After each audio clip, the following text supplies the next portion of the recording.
Buenas tardes. Una vez más agradezco a la comisión organizadora por habernos invitado y realmente ustedes son el estímulo para poder nosotros, los que hacemos docencia, ir revisando con mucho más frecuencia los avances que se van dando en los diferentes tópicos que nos tocan como especialistas y también como médicos en general.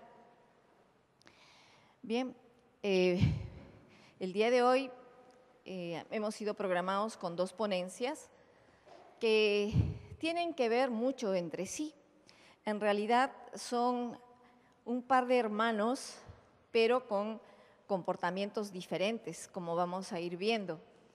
Y vamos a empezar con el que más problema nos da y que en el área de la especialidad que yo tengo, que es de inmunorreumatología, es donde vemos quizás mucho más variabilidad lo que en el comportamiento de la genética y de la autoinmunidad, sin que esto quite que lupus sea las fascinaciones de todo médico internista, que el día lunes van a tener una ponencia bastante interesante. Bien, primero veamos en relación a la artritis y a las manos. Nuestras manos en realidad es el disco alterno de este CPU y en este caso en la artritis prácticamente es el cerebro externo del hombre. Es una forma de una manera diferente de ver a la mano. El conocimiento tridimensional, la manipulación con precisión son elementos que no lo vamos a perder. Como le digo a las señoras, usted cambia su licuadora cada cierto tiempo, pero no va a poder cambiar sus manos. O sea, en el sentido de que debe cuidarlos. Complejidad neurológica. Hay una representación cortical, medular, el plexo braquial, o sea, no solamente es central, sino es periférico. ¿Esto tiene que ver mucho con la artritis reumatoide? Por supuesto que sí. Nociceptores, los nervios intercalares, la simetría, y no solamente eso, sino que también en la etapa prepatogénica, las situaciones medioambientales, situaciones del huésped y las situaciones de los agentes. Ya en las denominaciones, Kapandji, aquel que tenga que revisar biomecánica o le guste la biomecánica de las articulaciones, tiene que revisar a Kapandji. 4 segmentos, rectángulo de oro. Eso no lo olviden. En la mano tenemos el rectángulo de oro. Y entonces vamos a este escenario. 52 años, mujer, presenta 6 meses de hinchazón y rigidez en sus manos, rigidez matutina, la muñeca y pies bilaterales, ella tiene 1 hora de rigidez matutina. Esto lo va a diferenciar de su hermano, que vamos a ver en la próxima exposición. Ella sigue siendo capaz de trabajar a tiempo completo como supervisor en un centro comercial, pero tiene dificultad para agarrar objetos y abrir puertas, maniobras de rotación. No tiene antecedentes médicos de interés y está tomando ibuprofeno sin prescripción médica. Su madre pudo haber tenido la artritis reumatoide, pero no está segura. Al examen físico muestra hinchazón de las articulaciones y sensibilidad en la segunda y quinta interfalángica proximal y segunda y terceras articulaciones bilaterales en metacarpofalángicas con derecha hinchazón de la muñeca. Ella tiene sensibilidad en las articulaciones metatarsofalancicas bilaterales. Hay una poliartritis. Y entonces, si nosotros vemos estas manitos, dedos fusiformes, hay una suerte de desviación cubital en el sentido de la primera falange, igualmente en la derecha. La foto que veían ahí era del pintor de un pintor que probablemente ya ustedes lo han reconocido. La artritis reumatoide constituye un problema de salud pública porque es de alto impacto económico y social, porque llega no solamente a la discapacidad, sino a la incapacidad. ¿Tiene un impacto negativo en la salud y la calidad de la vida? Muy significativo, sí. No es lo mismo que un personal administrativo tenga artritis reumatoide que una, por ejemplo, persona que ejecute el violín. En el primero hablaremos probablemente de discapacidad para algunas actividades. En la segunda sí diremos que está incapacitada. Son dos cosas que tienen importancia en artritis reumatoide. ¿Hay un incremento en la mortalidad? Sí. Incremento en la mortalidad por la enfermedad propiamente, por el tiempo de la enfermedad, por el tipo de la enfermedad y las complicaciones y las comorbilidades que trae la enfermedad, sí. No es lo mismo que tenga una artritis reumatoide una persona solo que tenga artritis reumatoide a que tenga artritis reumatoide asociada a una diabetes mellitus, por ejemplo. El riesgo cardiovascular es muy elevado. O no es lo mismo una paciente con una artritis reumatoide que sea normosómica que una paciente que tenga obesidad. La artritis inflamatoria es autoinmune y es más común en adultos, pero también se describe en niños desde los 2 años, siendo el pico entre los 30, 40 y hasta 50 años. Cuando tenemos más allá de esa edad, siempre debemos pensar en que está asociado a un síndrome paraneoplásico. Las enfermedades del trastorno difuso del tejido conectivo y artritis reumatoide en particular preceden en 5 años a entidades paraneoplásicas, generalmente en artritis reumatoide relacionados con problemas linfohematopoyéticos o también problemas de tipo de pulmón. Y entonces, cuando nosotros regresamos a lo que amamos, que es la medicina interna, vamos a ver algo bien interesante en el curso de la enfermedad: el agente, el medio ambiente y el huésped. Y en el curso de la enfermedad tenemos que ver 2 cosas importantes: el horizonte clínico y el cambio tisular. Y en este espacio de la evolución del tiempo tenemos que ver los momentos de oportunidad para la intervención en los pacientes. En artritis reumatoide puede ser muy temprano o puede ser muy tardío. La idea es de que sea muy temprano, porque el objetivo final de la intervención en artritis reumatoide es preservar la articulación. ¿Y cuándo tendríamos que intervenir? Lo ideal sería acá. Y tenemos marcadores predictivos en el cambio tisular para no llegar a este espacio. Y entonces diremos que la artritis reumatoide tiene factores medioambientales, factores genéticos, que van a determinar un estadio preclínico, un estadio temprano de la clínica y un estadio crónico.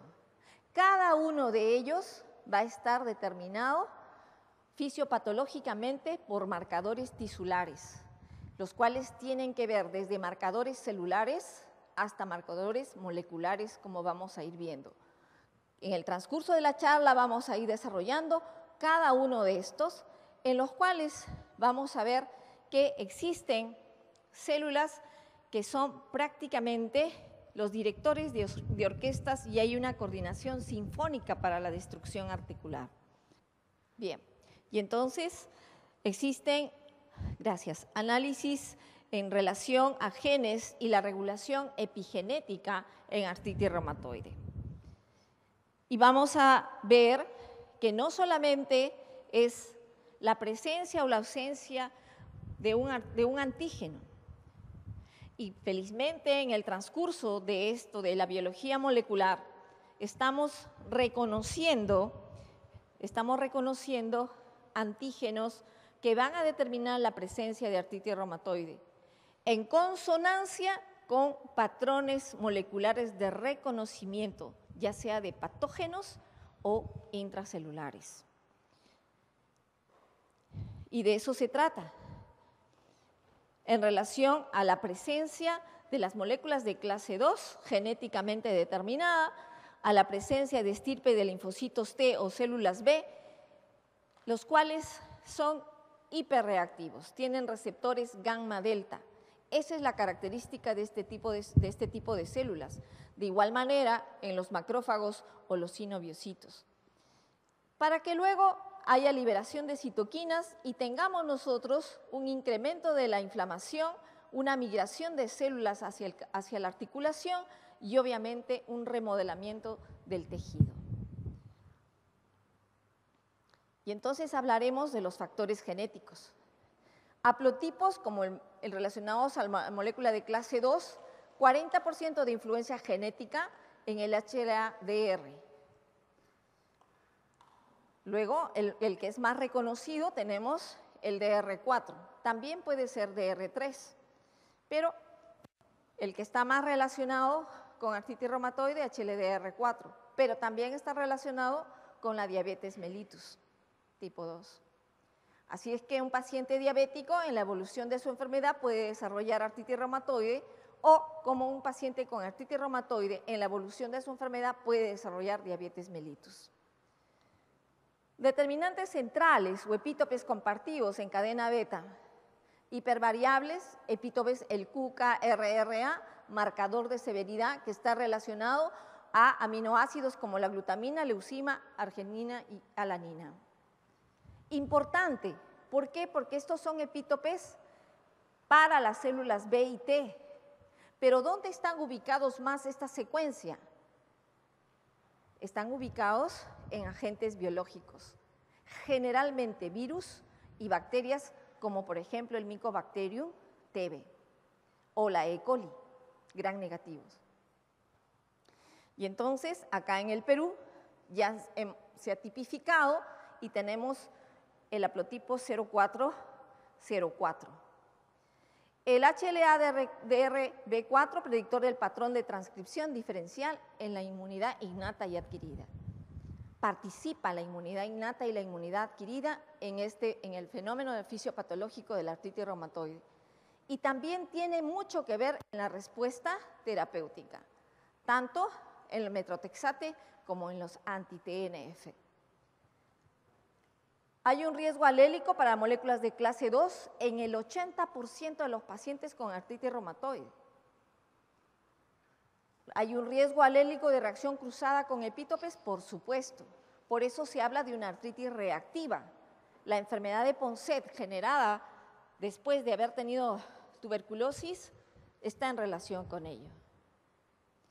¿El riesgo alélico como predictor de mayor agresividad en el curso de la enfermedad? Por supuesto que sí. Cuanto mayor, digamos, son 80% el riesgo alélico. ¿Relacionado con niveles de anti-CCP? Sí. Tiene que ver mucho con una multiplicidad de proteínas citrulinadas. Hasta el fibrinógeno se citruliniza allí y sirve como un influjo más para la artritis reumatoide.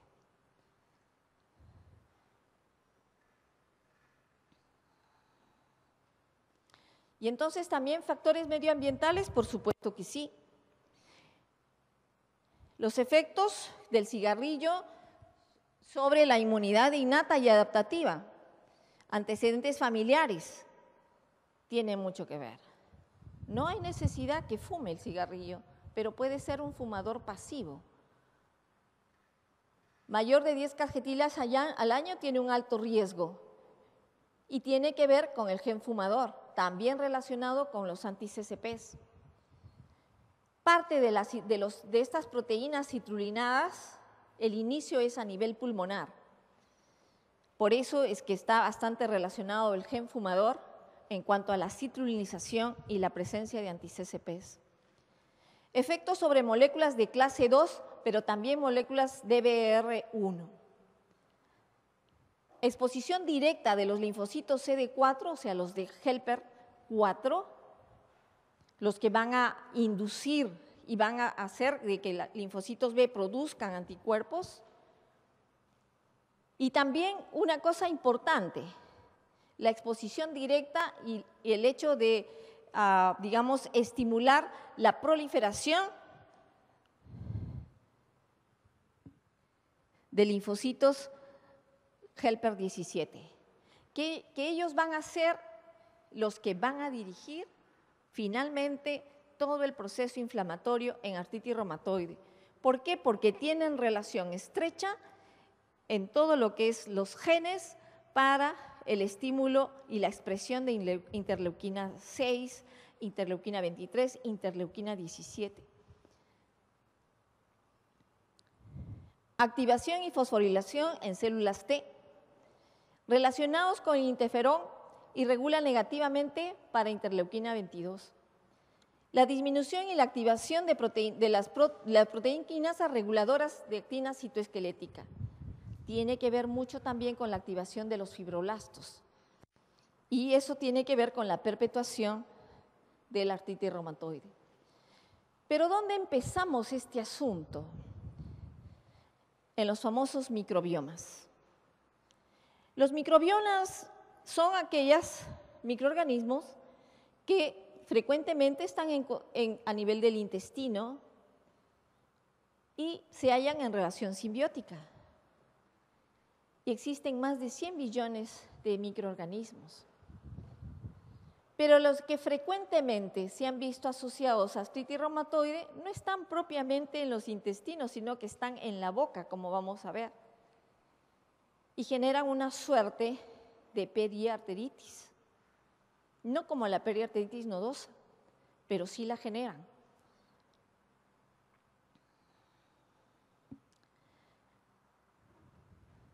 Y entonces, ¿qué tienen que ver estos microbiotas? La disminución de la diversidad, digamos, microbial a nivel intestinal en pacientes de artritis reumatoide respecto a los sanos. Tienen acción sobre las células T, las activan, tienen una acción positiva. Y obviamente está relacionado con las células T helper 17. Promueven que las células helper foliculares que forman, digamos, patrones germinales al margen de los ganglios, activación y diferenciación de las células B. Y entonces hay una amplificación en la respuesta de autoanticuerpos. Y obviamente también tienen que ver con la duración de la enfermedad y la presencia de autoanticuerpos. Asimismo, también se relacionan con la fabricación de autoantígenos que van a perpetuar el proceso inflamatorio. Una de ellas, por ejemplo, la Prevotella copri, que fue hallada en pacientes de aparición temprana de artritis reumatoide, menos de 6 meses. Y obviamente es muy alto el índice. Ahora se ve que estos están relacionados con inmunoglobulinas A, lo cual quiere decir de que nosotros no vamos a encontrar un factor reumatoideo positivo en ellos, porque nosotros dosamos inmunoglobulina G y M, no A. Y suele también ser muy agresivo. Y obviamente estos microbiomas no han sido establecidos en otras enfermedades reumatológicas. Y entonces, ¿tenemos potenciales autoantígenos en artritis reumatoide? Sí.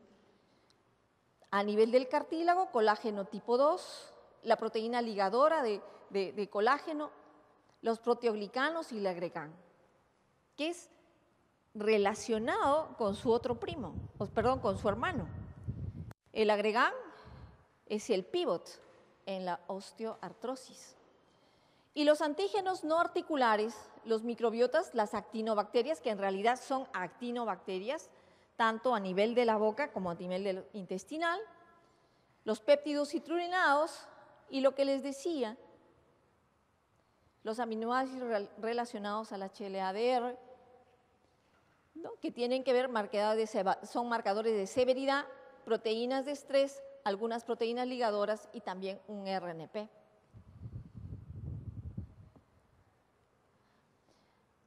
Posibles causas directas en artritis reumatoide. el micoplasma, parvovirus, retrovirus, las bacterias entéricas, el micobacterium. Si ustedes se han dado cuenta, algunos son de infiltración sinovial y otros son de reacción cruzada por mimetismo molecular, una secuencia similar de aminoácidos que hay a nivel de la membrana sinovial o a nivel del cartílago con la pared del agente.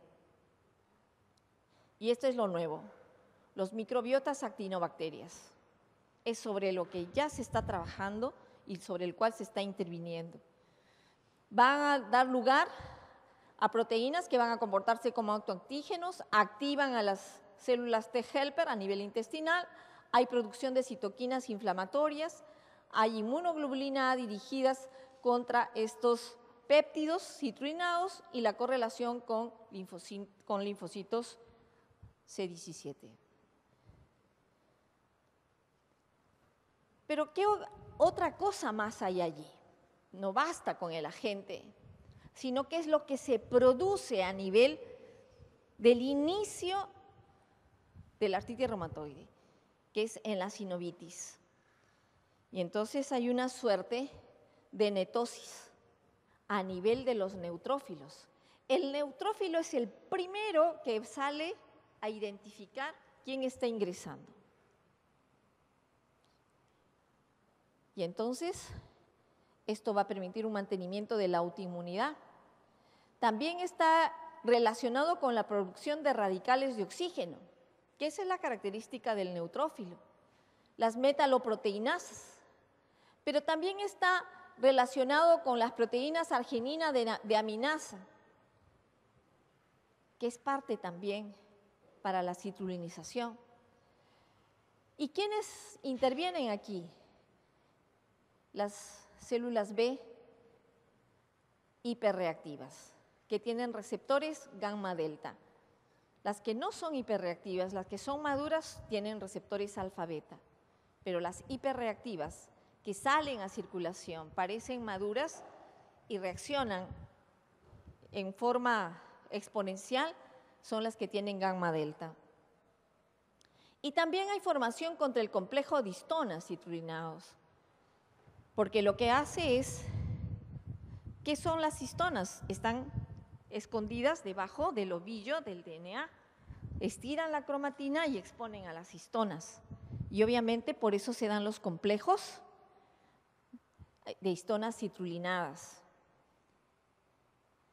Y no es extraño que nosotros encontremos, cuando hacemos patrones de inmunofluorescencia, patrón homogéneo. El patrón homogéneo tiene que ver con las proteínas básicas. Y las proteínas básicas son las histonas. Y obviamente la capacidad de promover a este individuo que es el interferón gamma, que tiene que ver con la activación de las células dendríticas. Así como las células C17 amplifican la respuesta, el que da la detonación y dice ataquen es el interferón gamma, pero a través de la activación de las células dendríticas. Ese es el primer nivel en la sinovitis de la artritis reumatoide. Y luego la autofagia, en el cual obviamente es un proceso endógeno, ¿no?, para mantener la homeostasia celular. Pero esto ya se excede y hay generación de péptidos citrulinados y obviamente todos estos, la enolasa, la fludargina y la vimentina, son citrulinadas y van a ser epítopes para estimular a linfocitos T y a linfocitos B. De ello les hablaba, que decía que hay una gran cantidad de péptidos citrulinados que se comportan finalmente como autoantígenos. Y también, obviamente, es el hecho de la resistencia de las células T CD4 para la apoptosis. Y con esto se mantiene y se perpetúa la respuesta. Parece muy denso la participación de las citoquinas y en realidad es una fiesta allí de citoquinas, porque todas las células, tanto las de inmunidad innata y las de inmunidad adquirida, liberan citoquinas. Y ahí está trastocado y traslocado también el NFK-beta, quien es el que coordina realmente quiénes van a ser producidas y cómo se van a liberar. Y obviamente tienen que ver con la inmunidad innata y adaptativa. Como verán ustedes, son miembros de la superfamilia de la interleuquina, todas estas citoquinas, ¿no? Desde la 33 a la 38, y los miembros de interleuquina 12, que tienen también actividad inflamatoria, como verán ustedes, la 27 y la 35. O sea, son nuevas citoquinas que están siendo estudiadas, pero ¿por qué? Con el afán de ser bloqueados para poder tratar la artritis reumatoide, con la terapia biológica. De más está decirle la presencia de TNF-alfa y interleuquina 1, que ustedes ya lo conocen, interleuquina 6 como pivot, que es proangiogénico. Una de las cosas, digamos, que más complican la vida del paciente con artritis reumatoide es el problema cardiovascular, la formación de placas aterogénicas a temprana edad. Además, también tenemos a la interleuquina 27 en relación a las células epiteliales y las dendríticas, y asimismo el potencial biomarcador de actividad y respuesta al tratamiento, porque también se está viendo bloquear a este tipo de citoquinas y ya lo tenemos. Ya lo tenemos aquí en el Perú, pero está más, digamos, orientado hacia el tratamiento de espondilitis anquilosante y artritis psoriásica.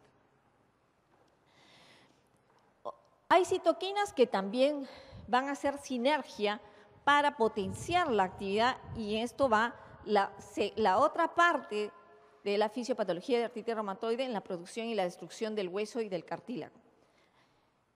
Potenciar la actividad de RAN ligando. Y a su vez también incrementar las señales proinflamatorias. O sea, en conclusión, todas estas citoquinas que son de la estirpe relacionados con interleuquina 1 y interleuquina 27 van a buscar destruir la articulación.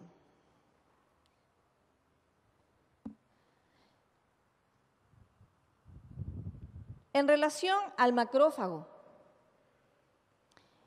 ya ustedes es conocido que el macrófago es su excelencia, el presentador de antígenos, pero el macrófago no trabaja solo en esto, va en una comunión con las células dendríticas y obviamente orientado a la destrucción articular, a mayor activación a través de la osteoclastogénesis. Ahí sinergiza con el RAN a través de interleuquina 15 y también la fosforilación de la tirosinquinasa, que es otra vía que se utiliza para la activación de los JAK ligando y obviamente también está en relación a la terapia que se está ya en boga para la artritis reumatoide. Y esta otra en relación a la angiogénesis, que también se da en artritis reumatoide, y el hecho de la fibrosis, es el estímulo de esta vía, que es muy importante, de las quinasas, de la IP3, que no se conocía para poder justificar la presencia de la enfermedad pulmonar intersticial, de la fibrosis pulmonar en artritis reumatoide. Todos estos tienen una participación preclínica. Lo que les decía, en el curso de la enfermedad, no solamente es saber lo que es el estado prepatogénico, sino que también la parte tisular, porque es ahí donde nosotros tenemos que buscar el momento de oportunidad para la intervención y tratamiento de esta patología. En la inmunidad celular, a partir de la participación del macrófago y las células dendríticas, también los linfocitos T tienen que ver. Hay una expansión y activación aberrante de los C17, hay una producción de este receptor huérfano relacionado con el ácido retinoico, ¿no?, para las señales intracelulares. O sea, se va a lo más mínimo en la acción molecular. Y obviamente, miren ustedes, ¿qué característica tiene esta citoquina liberada por el linfocito T, la interleuquina 17? Bloquea el potencial condrogénico a nivel del cartílago. Entonces, ya vimos la producción de la sinovitis, ya vimos cómo se produce lo que es la destrucción del hueso,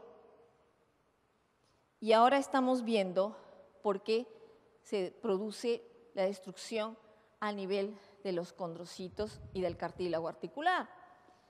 Y obviamente, como ven ustedes, también van a intervenir otras células que van a tener con otras vías y obviamente esto tiene que ver, miren ustedes, con mantener la infección latente, como el caso de Epstein-Barr virus, o en este caso como el citomegalovirus, que han sido hallados por reacción en cadena de polimerasa.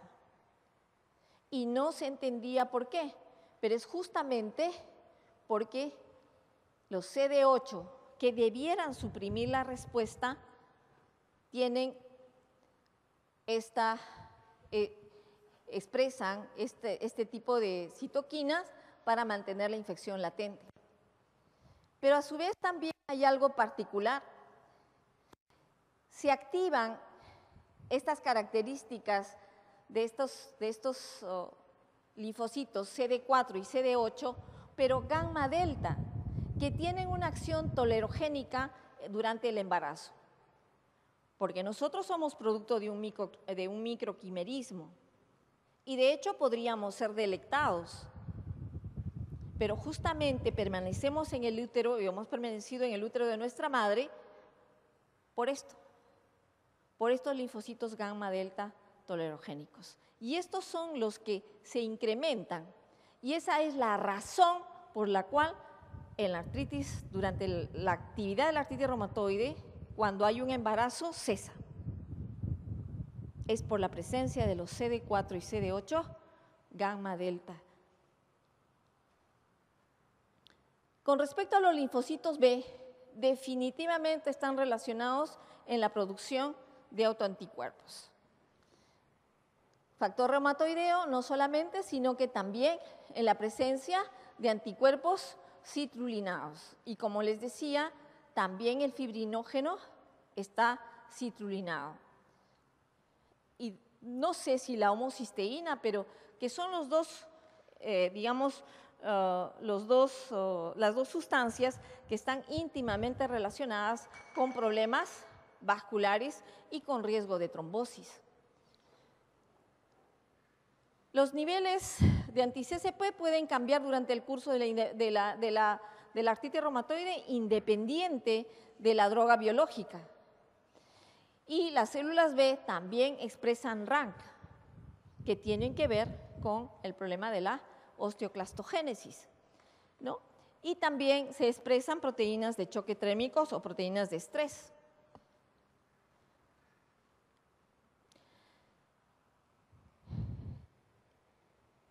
El anti-CCP tiene una característica bastante interesante.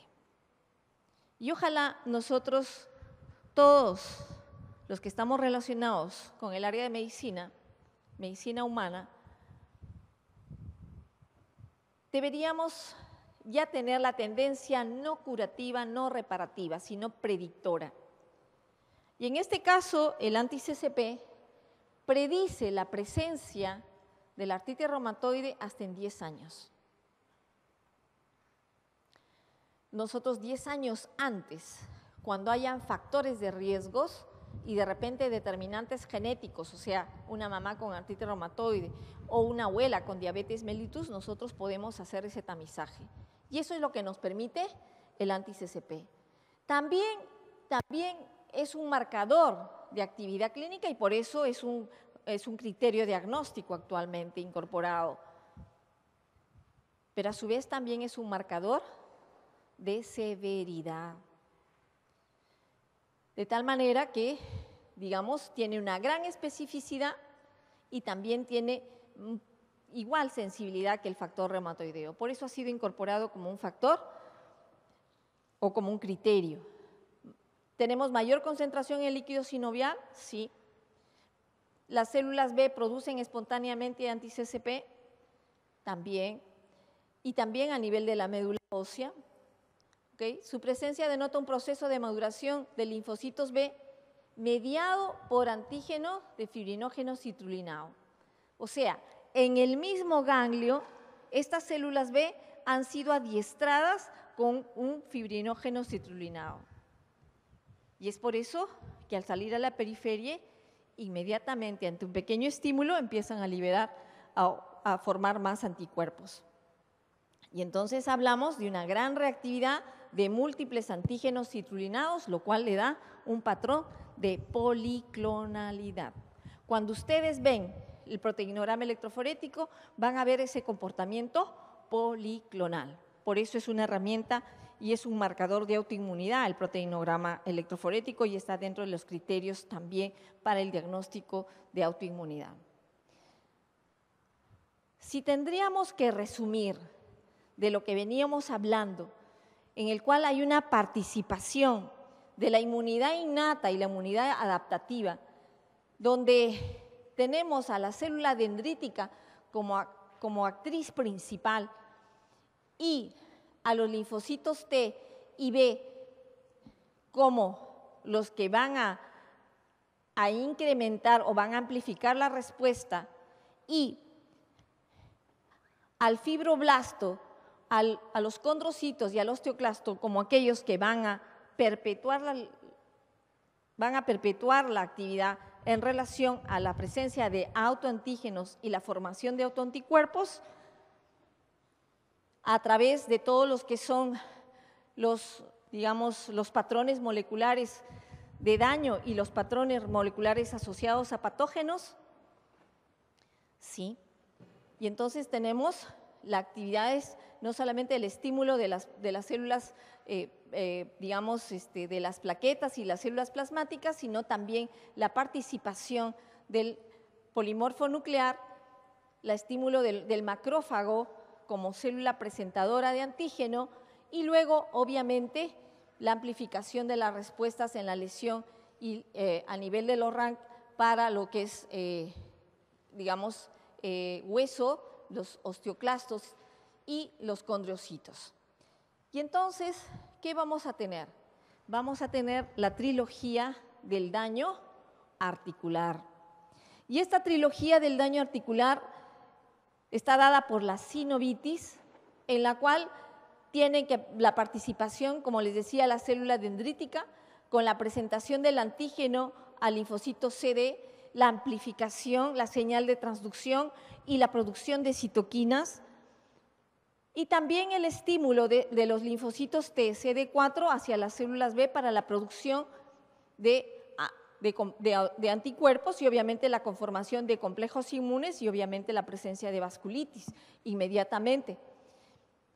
Y asimismo, por la otra línea, los macrófagos, no solamente en relación al estímulo recibido, sino que también la amplificación de respuesta con otras células como los neutrófilos y los monocitos circulantes, vamos a tener a través de citoquinas y de los activadores de los protoncogens y obviamente la interleuquina 6 como pivot para el estímulo de los fibroblastos y la formación de pagnus y el deterioro de la articulación. Y por el otro lado, cerrando esta trilogía, la cartilagorrexis y la osteoporosis yuxtaarticular, donde van a intervenir la resorción de hueso por la estimulación no solamente en el medio ácido de la catepsina, sino de los RANK, y a través de los radicales de oxígeno y obviamente el estímulo de los polimorfos nucleares para la liberación de metaloproteinasas, la lesión, la degradación del cartílago articular. Esto lo podemos medir en relación a lo que es, la clínica, por supuesto que sí. Y entonces, ahí vamos a ver el deterioro a nivel de la membrana sinovial y luego la formación del pagnus y el deterioro del cartílago articular. Y podemos hablar de una artritis temprana, intermedia y tardía, donde en la artritis temprana podemos ver la sinovitis y en la intermedia ya tenemos algunas lesiones a nivel del aparato articular y obviamente en la tardía una gran erosión y deformación. El estadio 1, presentación del antígeno, es asintomático. El estadio 2, la iniciación y perpetuación de la respuesta inflamatoria, proliferación de células T, angiogénesis sinovial, liberación de citoquinas. En el estadio 3, mediadores solubles de inflamación e infiltración. Y en la sintomatología ya hay presencia del dolor articular, inflamación, rigidez matutina y pueden desarrollarse nódulos reumatoideos. Y en el estadio 4 ya vamos a tener cambios en la radiografía, la resonancia. Pero les debo decir que la ecografía es más sensible y podemos verlo en el estadio 2. El estadio 4 prácticamente ya tenemos una gran deformación, hay erosión del hueso subcondral, panlus y hay distorsión de la arquitectura articular. Obviamente, la sintomatología es con poliarticular, con gran limitación funcional. Y en la parte temprana vamos a ver que el dolor es lo más característico en el caso de los pacientes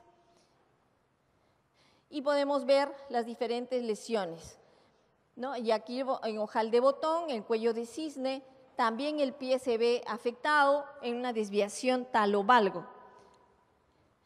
El componente extraarticular está más caracterizado ya cuando hay una vasculitis y podemos tener en los ojos, en los pulmones, a nivel del riñón, del corazón, pero una de las cosas que marca mucho más es la presencia a nivel del sistema nervioso periférico, también en algunos casos el central, pero aquí, por ejemplo, podemos tener símil cuadro de una periarteritis nodosa, con pie caído, y estamos hablando de una polineuropatía periférica o estamos hablando de una mononeuritis múltiple.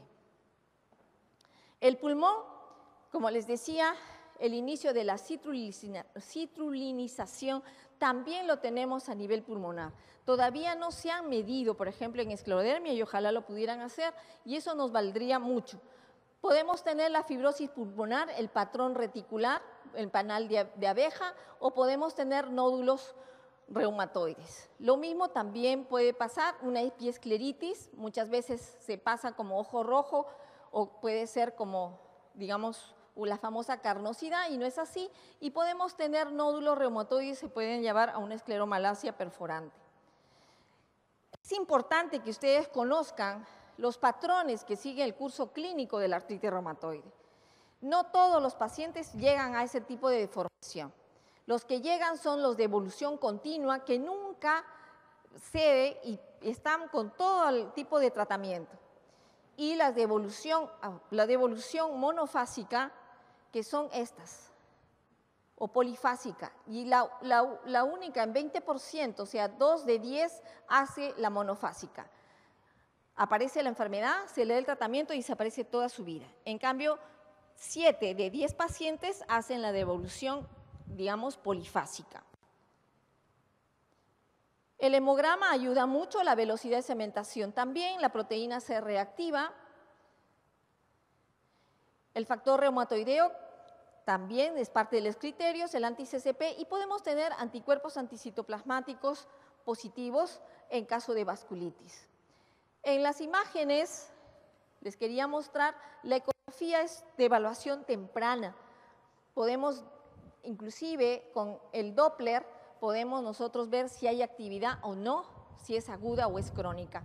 Y entonces, cuanto más temprano veamos, vamos a evitar los problemas de lesiones permanentes. La imagen de radiológica realmente lo obtenemos y las erosiones casi a 2 años de la enfermedad, pero ahora con la ayuda de la ecografía lo podemos ver mucho más temprano. Los principios generales para el manejo que deben llevarse ustedes: diagnóstico temprano, tratamiento oportuno, el manejo por un reumatólogo, porque debe haber un orden. No solamente es la terapia en el sentido de medicamentos, sino lo que es la educación del paciente. El 30-40% es la medicación, el 60-70% es que el paciente sea consciente de su enfermedad y pueda, digamos, disciplinarse en el control de su alimentación, en la forma como vive. Y eso es muy importante para corregir la enfermedad. El seguimiento periódico, considerar las comorbilidades y que esté, digamos, personalizado, individualizado el tratamiento. Y entonces es una interacción de lo farmacológico y lo nuevo que están viniendo es digamos, la terapia biológica que está relacionado íntimamente con la fisiopatología y está encaminado al bloqueo, no solamente de la relación de la presentación del antígeno, sino a la productora de los anticuerpos y también a cada una de las citoquinas. Actualmente ya está siendo bloqueada interleuquina 17. Y estos son los nuevos que ya están, digamos, ya no en estudios clínicos, sino que ya están en el mercado, pero que todavía no lo tenemos nosotros, salvo el ustekinumab, que está, digamos, trabajándose, y el otro para, digamos, interleuquina 17. Y algo que nos ha dejado este gran pintor: uno debe ver de vez en cuando, intentar cosas que están más allá de su capacidad. Y él pintaba, y él tenía artritis reumatoide, como ustedes verán, prácticamente en un estado funcional, que debería ser 4, pero él lo hacía 2 a 3. Y él decía esto: uno debe de vez en cuando intentar cosas que están más allá de su capacidad. Muchísimas gracias.